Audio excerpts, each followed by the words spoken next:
के अध्यक्ष ऊर्जा मंत्री डॉक्टर बी.टी. कल्ला जी, कृषि मंत्री लाल वेंकटराजा जी, हमारे प्रदेश कांग्रेस के अध्यक्ष शिक्षा मंत्री गोविंद चौटाला जी, राज्य मंत्री कृषि भजन लाल जी जाटव साहब, तमाम उपस्थित मेरे मंत्रिमंडल के साथीगण, माननीय विधायकगण, चीफ सेक्रेटरी नरेंद्र आर्य जी, कुलदीप रांका जी, अखिल अरोड़ा जी, दिनेश कुमार जी, भास्कर सावंत जी, विभिन्न कंपनियों के MD Naveen Arora ji, R K Sharma ji, V S Bhati ji, Avinash Singhvi ji, R K Sharma जी, रोहित गुप्ता जी और इस विषय से जुड़े हुए तमाम जिला प्रमुखगण, प्रधानगण, चेयरमैन नगर पालिका, नगर परिषद, नगर निगम, संभागीय आयुक्त, कलेक्टर साहबान, तमाम अधिकारीगण और बीसी से जुड़े हुए तमाम, क्योंकि सरपंच और पंच तक जुड़े हुए हैं, इस बात की मुझे बहुत प्रसन्नता है कि सभी जनप्रतिनिधि का जुड़ना एक मायने रखता है और पूरे प्रदेश के निवासी जुड़े हुए हैं। ओपन बीसी है तमाम भाइयों, बहनों और किसान भाइयों। मुझे खुशी है कि आज विभिन्न उद्घाटन और शिलान्यास के साथ साथ में जो मुख्य प्रोग्राम है किसान ऊर्जा मित्र योजना का शुभारंभ, ये हम सब के लिए गर्व की बात है कि किसानों और किसानी को लेकर हमेशा आज़ादी के वक्त से ही टॉप प्रायोरिटी पे रहा है देश के अंदर। और इसलिए ठीक कहा गया कि पंडित नेहरू ने कहा था कि और सब सेक्टर इंतज़ार कर सकते हैं, खेती इंतज़ार नहीं कर सकती है। उसी भावना के अनुरूप मैं समझता हूँ कि लंबा सफ़र तय हुआ। कहाँ तो जब आज़ाद हुआ मुल्क तो कहते हैं कि 1950 तक करीब 3000 गांव बिजली के कनेक्शन में थे। आज देश में 5 लाख गुणे 80,000 12 गांव जुड़ गए बिजली से, 97%। राजस्थान में 13 मेगावाट बिजली का उत्पादन था और अब आप देखिए 22-23 हज़ार मेगावाट बिजली का उत्पादन हो गया। तो बिजली का उत्पादन और कृषि का जो संबंध है वो आप सबको मालूम है। उसी रूप में सारे फैसले किए गए हैं जिससे कि किसानों को अधिक से अधिक लाभ मिले और खेती का भी लंबा सफर तय होगा, साथ में बिजली कंपनियों का भी लंबा सफर तय होगा। क्योंकि अगर समय समय पर फैसले ठीक नहीं होते उत्पादन के, प्रसारण के, तो मैं समझता हूँ कि जिस प्रकार से जनरेशन हुआ, ट्रांसमिशन हुआ, इंफ्रास्ट्रक्चर मजबूत बना, जिसमें आज भी आपने देखा कि 32 और 138 केवी के जीएसएल बने।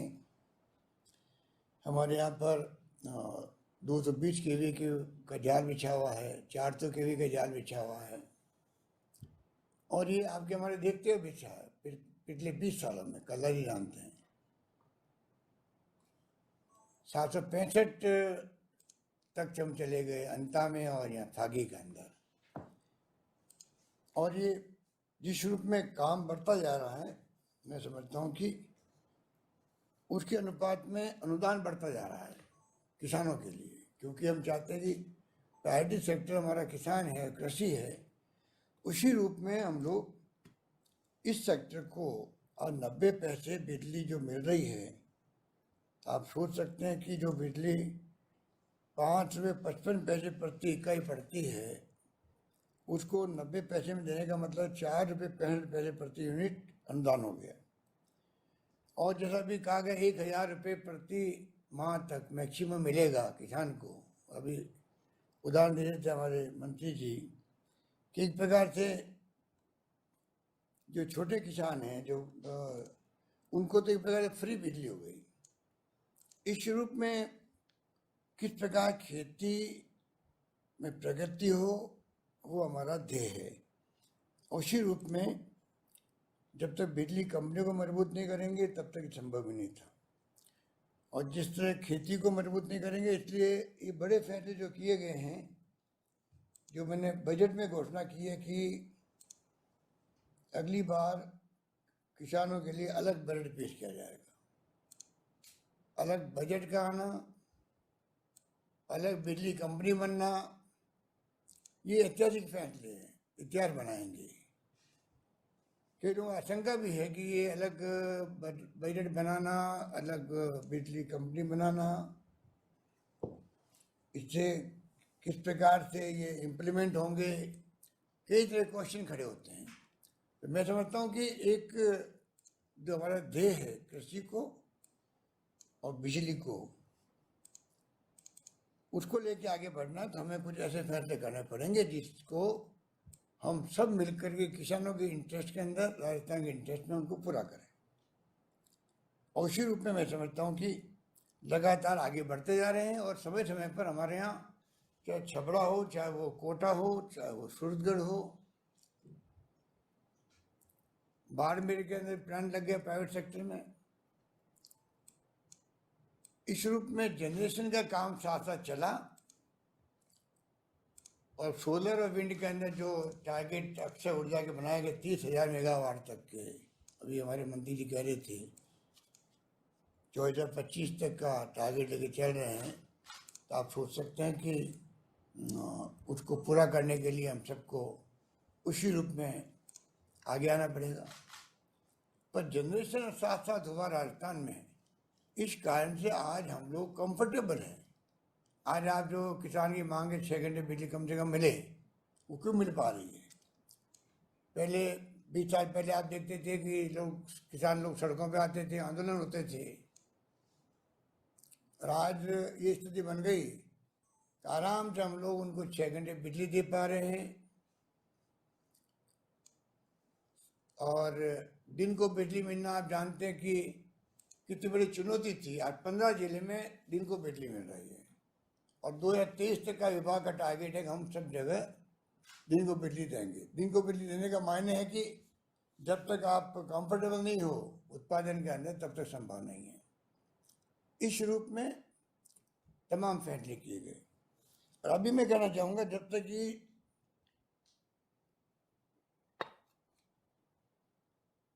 हम सुधार नहीं करेंगे इसके अंदर, क्योंकि मुझे याद है पिछली बार हम लोग सरकार बनते ही जो सुपर क्रिटिकल पावर प्लांट लगाने की नई तकनीक आई थी, तो राजस्थान वो राज्य देश के अंदर जहाँ मैंने उसी वक्त सरकार बनते ही हमने 2 प्लांट, 4 इकाइयाँ 660x2, 2 छबड़ा में और 2 इकाइयाँ सूरतगढ़ में सैंक्शन करी। एक इकाई का काम पहले गवर्नमेंट मुश्किल से पूरा कर पाई, 2 इकाई हमारे वक्त पूरी हुई है। और 30 इकाई कला जी जल्दी, आप जून तक का टारगेट था, जून चला गया है।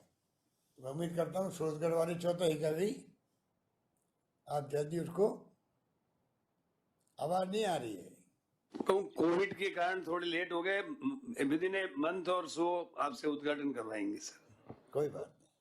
तो मेरा मतलब कि 4 इकाइयाँ आ गई तो 1320x2 करीब 2600 मेगावाट बिजली का उत्पादन एक्स्ट्रा हो गया। इस प्रकार से हम लोगों ने हमेशा ख्याल रखा कि राजस्थान में हम लोग चाहे अकाल सूखे पड़ते हों, पूरा देश में सबसे बड़ा राज्य बन गया राजस्थान। हमारे यहाँ कॉस्ट ऑफ डिलीवरी बहुत ज़्यादा है, क्योंकि दूर दूर गांव है, इसलिए बिजली पहुँचाना के अलावा चाहे सड़क पहुँचाओ, बिजली पानी कुछ भी पहुँचाओ गाँव में, तो कई गुना ज़्यादा कॉस्ट आती है अन्य राज्यों के मुकाबले में। तब भी हम लोगों ने कमी नहीं रखी और उसको पूरा किया। आज राजस्थान वो राजस्थान नहीं रहा जो पहले अकाल सूखे पड़ते रहते थे, हम लोग कुछ कर नहीं पाते थे। ये तो बदलाव डॉक्टर मनमोहन सिंह जी का, सोनिया गांधी जी का, नरेगा लेके आ गए तो गाँव में अकाल पड़ो या नहीं पड़ो, 100 दिन का रोजगार की गारंटी मिल गई, आराम हो गया लोगों को। पहले अकाल पड़ते ही सबके चेहरे उतर जाते थे, चाहे वो सत्ता में होते थे उनके भी, चाहे जनप्रतिनिधि कोई भी हो। और गांव वालों के भी। आज वो स्थिति नहीं है। तो कहने का तात्पर्य है कि वो जमाना देखा है बचपन में, 480 का गेहूँ अमेरिका से आता था, अमेरिका से भीख मांगनी पड़ती थी राशन पे गेहूँ बांटने के लिए। और वही इंदिरा गांधी के ज़माने में, लाल बहादुर शास्त्री के ज़माने में धीरे धीरे ग्रीन रिवॉल्यूशन हुआ, हरित क्रांति हुई, आज आत्मनिर्भर देश है। तो इसीलिए किसान को अन्नदाता कहते हैं। किसानों का मान सम्मान समाज में सुनिश्चित रहता है। और जब कहते हैं कि 80% जनता गाँव में बसती है, तो सरकारी जिम्मेदारी बनती है कि हम गाँव का कैसे विशेष ख्याल रखें। उसी रूप में हम लोग सारे फैसले कर रहे हैं और मैं समझता हूँ कि उसी रूप में हम लोग कामयाब भी हो रहे हैं। केंद्र सरकार की जो योजनाएं होती है, आधा हिस्सा राजस्थान सरकार को देना पड़ता है, जबकि हमारी मांग है राजस्थान को तो आप जो नॉर्थ ईस्ट के स्टेट्स हैं या जो पहाड़ी प्रदेश हैं उनकी तरह आपको विशेष दर्जा देना चाहिए, क्योंकि मैंने कहा दूरियां बहुत लंबी लंबी है एक गांव दूसरे गांव के बीच में। ढाणियों में बसा हुआ राजस्थान की जगह, वहाँ तक बिजली पहुँचाना, पानी पहुँचाना, सड़क पहुँचाना में बहुत कॉस्ट लगती है।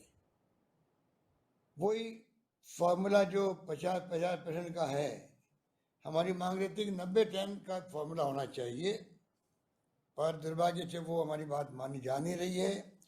और तो जो प्रधानमंत्री ने वादा किया था ईस्टर्न राजस्थान कैनाल प्रोजेक्ट का, जयपुर अजमेर 2 बार घोषणा करने वाले प्रधानमंत्री जी को हम कहना चाहेंगे कि 13 जिले की योजना ये है, पीने के पानी और साथ में सिंचाई का भी काम चलेगा। और वहाँ भी बिजली की आवश्यकता होगी। बिजली के बगैर तो पानी की योजनाएं चल नहीं सकती, सिंचाई के काम हो नहीं सकते। इसलिए एक तरफ बिजली सेक्टर हमारे लिए बहुत ही प्राइम सेक्टर है, और कृषि क्षेत्र तो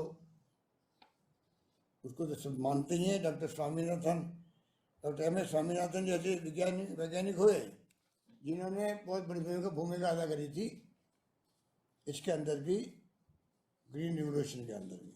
उनको भी याद करना चाहते हैं कि बहुत अच्छे इंसान हैं, बहुत अच्छे ढंग से उन्होंने हमेशा भागीदारी निभाई है। सबसे खुशी की बात यह भी कि अभी कोविड चल रहा है और जीडीपी के हालात क्या है देश में मालूम है, अर्थव्यवस्था की स्थिति क्या बन गई है, बहुत संकट में देश पूरा। तो देश में 80% रेवेन्यू कम हो गई अभी हमारी। तब भी कृषि क्षेत्र वो क्षेत्र है जिसने जीडीपी में बढ़ोतरी करने का प्रयास किया था, चाहे वो थोड़ा किया हो। इससे बड़ा क्या सबूत हो सकता है किसानों का और किसानों के कृषकों का और उनकी भूमिका का, कि कोविड के अंदर भी उन्होंने जिस रूप में भागीदारी निभाई है, उस कारण से आज हम लोग कह सकते हैं कि जीडीपी के चुनौती भरे समय के अंदर भी उनकी भागीदारी प्लस है। इसलिए मैं सब बातें मेरे पूर्व वक्ता बहुत लंबे बहुत ही विस्तार से कह चुके हैं। जल जीवन मिशन जो है ये भी बहुत शानदार तरीके से आगे बढ़ेगा। अभी करीब 80 लाख घरों तक पानी हमें पहुंचाना है और इसमें 50% भागीदारी राजस्थान सरकार की है, राजस्थान की है, 50% भागीदारी केंद्र सरकार की है। तो ये जो स्थितियाँ हैं उसको हमने समझना पड़ेगा कि जब तक वित्तीय प्रबंधन अच्छा नहीं होगा जो हम कर रहे हैं, तो योजनाएं कभी कामयाब हो नहीं सकती थी। अभी जब मैंने बजट पेश किया तो हमारे तमाम पार्टी के एमएलए साहबान इसलिए खुश हो गए और आम जनता भी, कि किसी को उम्मीद नहीं थी कि इतना बजट में प्रोविजन कर सकते हैं हम लोग। तमाम जो घोषणाएं करी हम लोगों ने वो एक्स्ट्राऑर्डिनरी थी सभी क्षेत्रों में, पानी, बिजली, शिक्षा, स्वास्थ्य, सड़कें, जो मांगा विधायकों ने वो हमने दिया। तो लोगों ने आश्चर्य किया कि कोविड में चैलेंज बहुत बड़ा था, तब भी हमें बजट में कोई कमी नहीं आने दी। अब हम चाहेंगे कि रेवेन्यू अभी 80% कम हो गई अभी लॉकडाउन में अंदर, हम चाहेंगे कि अब लॉकडाउन कुछ कम हुआ है। हालांकि अभी तीसरी वेव की संभावनाएं बहुत ही जोरों शोरों से प्रचारित हो रही है। प्रधानमंत्री खुद कह रहे हैं, साथ में ICMR कह रहा है, WHO कह रहा है, दुनिया के 100 मुल्कों में डेल्टा पहुंच चुका है, कई जगह तीसरी लहर आ चुकी है दुनिया के मुल्कों में और देश के अंदर आने की संभावना बनी हुई है।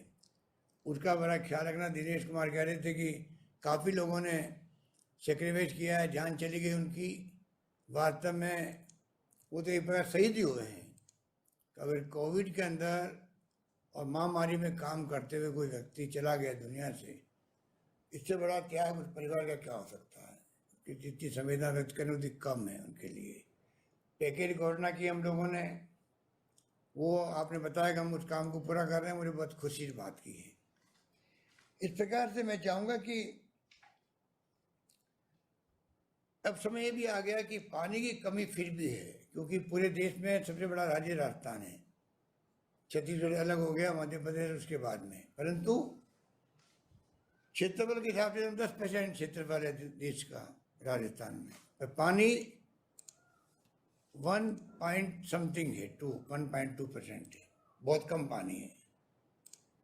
पानी कैसे बचाएं, इसलिए कल्ला जी ने रियाज दिलाया मेरे नारे को, मैंने 20 साल पहले दिया था, पानी बचाओ बिजली बचाओ सबको पढ़ाओ। और पानी बचाओगे जो स्लोगन था उसका आज भी महत्व है। बिजली में छीजत कम हो, चोरी नहीं हो, ये भी हमें जनता का सहयोग मांगना पड़ेगा कि बगैर आपके सहयोग से संभव नहीं होगा कि हम कैसे और ज़्यादा मजबूती से किसानों को और इमदाद दे सकें, क्योंकि छीजत से बहुत ज़्यादा नुकसान होता है। छीजत कम करने का काम सरकार का है, कंपनियों का है। कंपनियों में हमारे 5 जो MD है, मैं उम्मीद करता हूँ कि वो अपनी अपनी भूमिका को समझेंगे कि कंपनी में CMD और MD बनना मायने रखता है। वो पूरी ताकत लगाएंगे, दिन रात मेहनत करेंगे, जिससे कि जो योजना बनती है जनरेशन की, ट्रांसमिशन की, डिस्ट्रीब्यूशन की, उसमें कमी नहीं रहे। जो आपका नेटवर्किंग बनना है GSS का और अन्य जो आपने योजनाएं लागू कर रखी है उनका आप समय पर पूरा करें। आज जो शिलान्यास उद्घाटन हुए हैं, मैं उम्मीद करता हूँ शिलान्यास होने वाले सब काम जो है वो टाइम पे पूरे होंगे। टाइम बाउंड आप NXT बने, जो काम आपने ले लिया, मैं समझता हूँ कि वो सब काम टाइम पे हो। इतने में कहना चाह रहा था, पानी की जब कमी है तो हमें ड्रिप इरिगेशन और स्प्रिंकल के ऊपर जाना ही पड़ेगा। जो नई योजनाएं बनी है वहाँ पर कंपल्सरी किया गया है, स्प्रिंकल भी किया गया है नर्मदा के अंदर भी, और मैं समझता हूँ कि काली चंद के अंदर भी किया जाएगा। इस रूप में हम सब मिला करके जो सिंचाई है, कृषि है और बिजली का सेक्टर है, ये हमारे लिए प्रायोरिटी सेक्टर है, और उसी रूप में हमें ये सब काम करना है। किसान आंदोलन की बात भी की गई। अध्यक्ष जी ने कहा, ठीक कहा कि भारत सरकार को चाहिए कि इतना लंबा आंदोलन कोई चलता नहीं है। डेमोक्रेसी के अंदर विपक्षी पार्टियां हो या जो डेलीगेशन आते हैं जनता के, उनकी बात सुननी पड़ती है, या तो उनको कन्विंस कर दें या खुद कन्विंस हो जाएं, दो ही बात हो सकती है। तो प्रयास करना चाहिए भारत सरकार को, कोई रास्ता निकाले। लंबे समय से 6 महीने से अधिक हो गया मेरे ख्याल से उनको बैठे हुए, और उनको आंदोलन को समाप्त करवाना चाहिए। उससे सकारात्मक माहौल बनता है। सवाल ये नहीं कि आंदोलन चल रहा है, किसान बैठे तकलीफ पा रहे हैं। अगर देश के अंदर शांति रहती है, सद्भाव रहता है, भाईचारा रहता है, तो उससे विकास का माहौल बनता है। विकास वही होगा जब शांति सद्भाव रहेगा।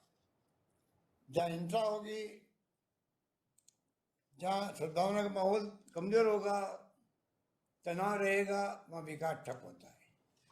तो भारत सरकार, मैं समझता हूँ उसमें भूमिका निभाए। पार्लियामेंट भी आ रही है, तो कोई न कोई घोषणा करके जो उनकी मांग है किसानों की, उसको मान ले। क्या फर्क पड़ने वाला, नया कानून बन जाएगा। करना क्या है, अगर देश के किसानों ने तय कर लिया भाई हमारे ये हित में नहीं है,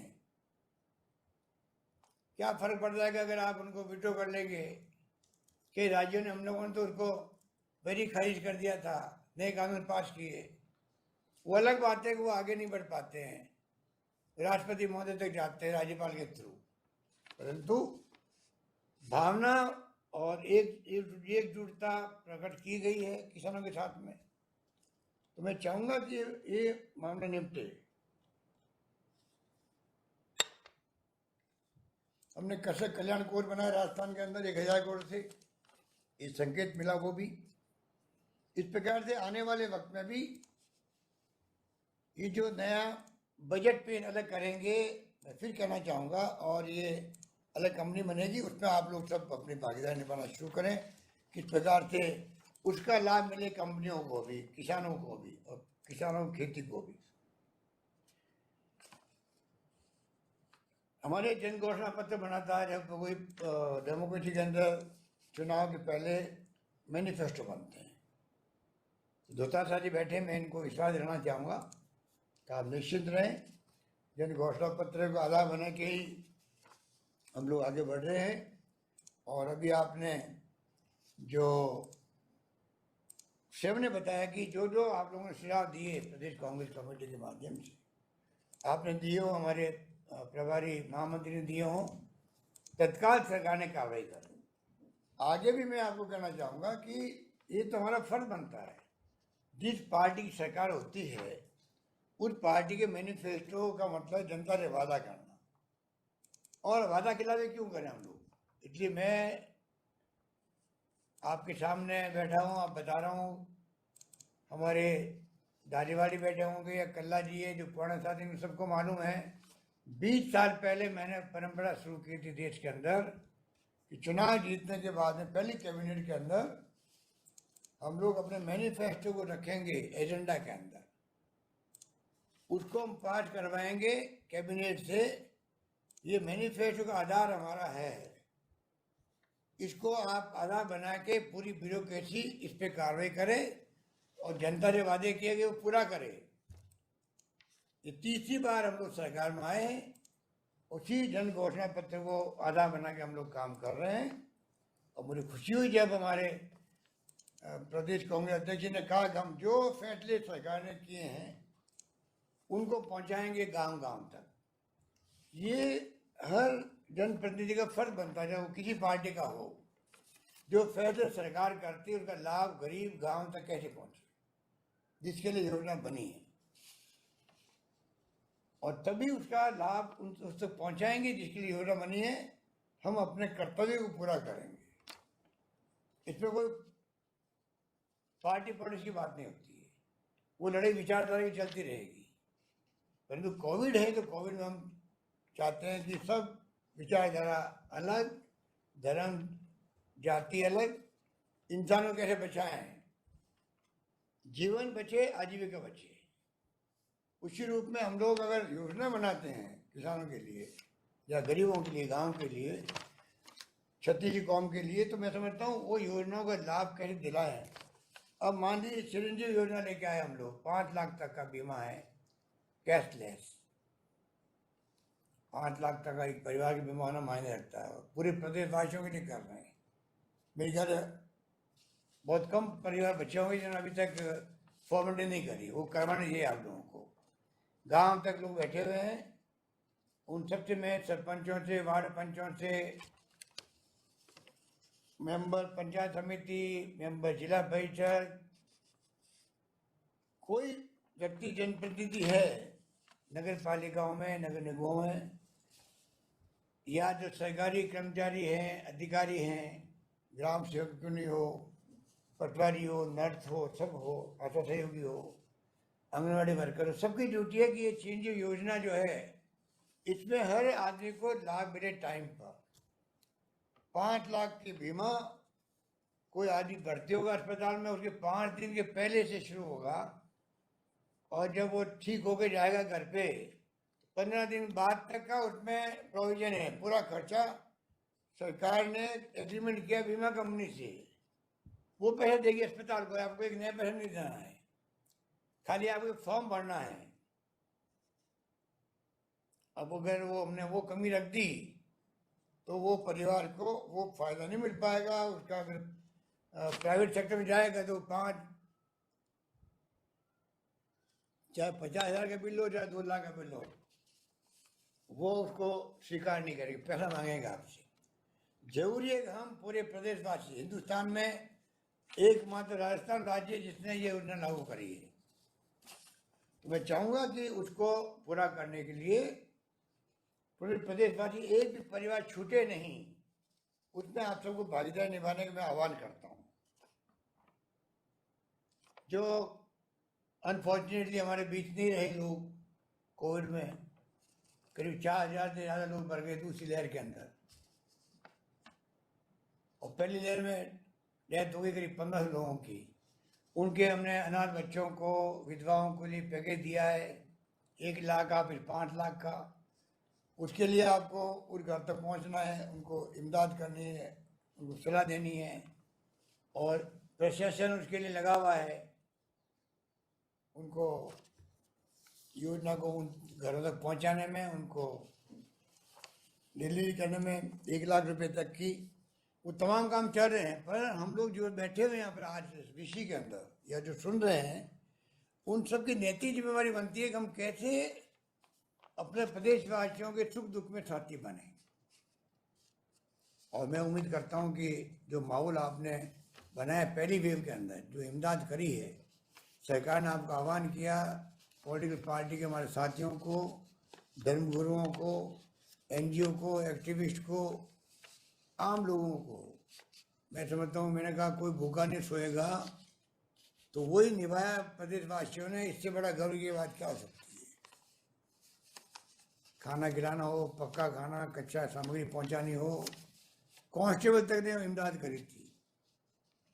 इंदिरा रसोई का योजना काम आई वही, और तो और कोविड के अंदर तुमने फ्री कर दिया मरीजों के लिए, उनके अटेंडेंट के लिए, तो कोई कमी नहीं रखी प्रदेशवासियों ने। तभी हम लोग कोविड को लेकर आज गर्व से कह सकते हैं कि राजस्थान का मैनेजमेंट मेडिकल साइड में, सोशल साइड में बहुत शानदार रहा।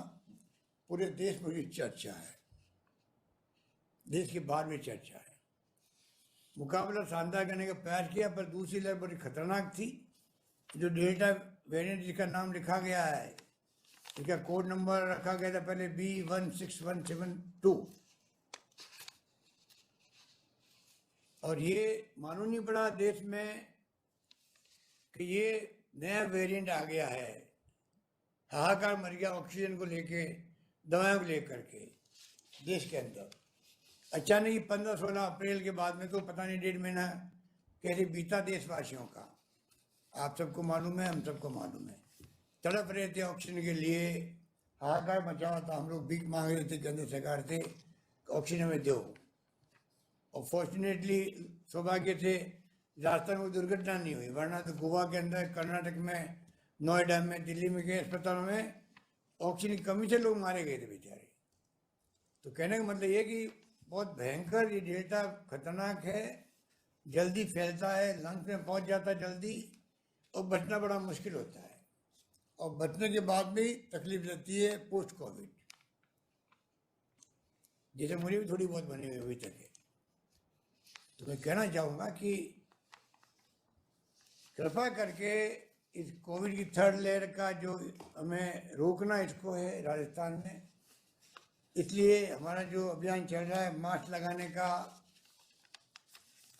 सोशल डिस्टेंसिंग का, हाथ धोने का, पूरा प्रोटोकॉल निभाने में भी आप सब लोग जो सुन रहे हो मुझे, उनसे मेरा अनुरोध है, विनती है, आग्रह है, आह्वान है कि आप लोग सब मिलकर के राजस्थान में तीसरी लहर प्रवेश नहीं करे, ये हमारा प्रयास होना चाहिए। और मैं उम्मीद करता हूँ अगर सब लोग संकल्प ले लेंगे, क्योंकि वैक्सीन लगाने में टाइम लग रहा है, वैक्सीन ही इसका इलाज है। हालांकि वैक्सीन के बाद में भी लोगों का आ रहा है कोरोना, पर कम से कम जान नहीं जाती उसकी, बच जाता है, वो माइल्ड आता है। तो मैं अपील करूंगा कि तीसरी लहर आने की संभावना बहुत ज़्यादा बता रहे हैं लोग बात, एक्सपर्ट। तो हम लोग क्यों नहीं उसको रोकने के लिए पहले की तरह प्रोटोकॉल का पालन करें, और उसी रूप में आप लोग सब इस काम में लगें, तब जाकर के हम इसको रोक पाएंगे। मुझे उम्मीद है कि आप लोग कोई कमी नहीं रखेंगे। अच्छा काम किया मैंने, मेडिकल के डॉक्टरों ने भी, नर्सेज ने भी जान जोखिम में डाल के सेवा करी लोगों की, सब वर्गों ने करी, सब कर्मचारियों ने करी, आम जनता ने करी, उन सबको साधुवाद। यही कहता हुआ मैं मुख्यमंत्री किसान ऊर्जा मित्र योजना के शुभारंभ के अवसर पर तमाम प्रदेश के किसान भाइयों को, किसान बहनों को बहुत बहुत बधाई, शुभकामनाएं। आप खुद ध्यान रखें अपना, खुद का, अपने परिवार का, अपने गांव का, कोरोना से सबको बचावें और सरकार आपके साथ खड़ी मिलेगी आपको आगे भी। अभी भी बहुत बड़ा बजट जो है, क्योंकि पहले विद्युत कनेक्शन दिए सौभाग्य योजना में घर घर के अंदर, उसमें भारत सरकार का 60% पैसा था, 40% पैसा राज्य सरकार का था। अब जो कुसुम योजना आ रही है, ये भी मैं आपको जिक्र कर दूं, 2 पॉइंट रह गए हैं कि कुसुम योजना में सोलर ऊर्जा जो है वो खेतों में पहुंचाई जाएगी, जिसमें 30% भागीदारी भारत सरकार की है, 30% राजस्थान सरकार की है और 40% किसान को जो है लोन दिलाया जाएगा बैंकों से, और जो बिजली पैदा होगी उसके खेत में, और बिजली की खपत जो होगी कुएं पे, और जो बच जाएगी बिजली वो खरीद लेगी, सरकार खरीद लेगी, उसके माध्यम से उसकी किस्तें चुक जाएगी वापस बैंक की। इस रूप में ये योजना बनी है कुसुम योजना। इसको हमें इसका प्रचार प्रसार करना चाहिए, अधिक से अधिक इसको स्वीकार लोग करें। किसानों को लाभ, बहुत बड़ा लाभ मिल सकता है इससे। जितनी बड़ी जमीन होगी उतना बड़ा उसको लाभ मिल सकता है। किसान कल्याण कोष मैंने आपको कहा था कि हमने 1000 करोड़ से मैंने इसको बनाया है, इसका हम पूरा उपयोग कर रहे हैं। जल जीवन मिशन में भी 50% भागीदारी राजस्थान सरकार की है, 50% केंद्र की है। हर घर में पानी पहुंचेगा। गांव वालों को संदेश का काम करें, जो सरपंच साहब बैठे हैं, वार्ड पंच साहब बैठे हैं, सबकी ड्यूटी है गांव वालों में, सरकारी गैर सरकारी जो नुमाइंदे बैठे हैं, वो गांव में घर घर में सबको प्रचार भी करें। इस प्रकार से जो जो फैसले हमने किए हैं, मैं उम्मीद करता हूं कि आने वाले वक्त में फूड प्रोसेसिंग इकाई लग सकती खेतों के अंदर, उसमें नौजवानों को आगे आना चाहिए। सबको सरकारी नौकरियों के ऊपर डिपेंड नहीं रहना चाहिए। नौकरियां कम होती है, लाखों लोग फॉर्म भरते हैं, सबके नंबर आते नहीं हैं। खुद का काम करे, खेती के आधार बना के, उसके लिए जो योजना बनाई गई है, मैं उम्मीद करता हूं कि उसमें हम सब मिल करके और ज़्यादा प्रचार प्रसार करेंगे, उसका फ़ायदा मिलेगा। यही बात कहता हूँ मैं इस मुबारक मौके पर कल्ला जी को, तमाम इनके प्रिंसिपल सेक्रेटरी को, दिनेश कुमार को, तमाम इनके CMDs को और तमाम परिवार को, जो आपका विभाग का परिवार है, तमाम को मेरी शुभकामनाएं, बधाई हैं। और मैं उम्मीद करता हूं कि आपके प्रयासों से पूरे प्रदेशवासियों को पूरा लाभ मिलेगा। धन्यवाद। जय हिंद। धन्यवाद माननीय मुख्यमंत्री महोदय। और मैं आपको धन्यवाद ज्ञापित करते हुए सर आपको विश्वास दिलाता हूं कि जो कार्य आप